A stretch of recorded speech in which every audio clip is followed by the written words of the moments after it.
มาดูหมาช่วยนวดหลังกันแล้วพวกเราหมาช่วยนวดหลังดูไอหมาตัวนี้นวดเอาหนักๆเอามือหนักๆหน่อยแล้วนวดอีกขอหนักเป็นไร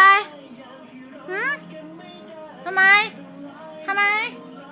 ไม่ยอมเหรอช็อกเลยกัดช็อกเลยมาสู้ไอ้หนุ่มสู้แม่มาแล้วบ๊ายบายก่อนเลยบ๊ายบาย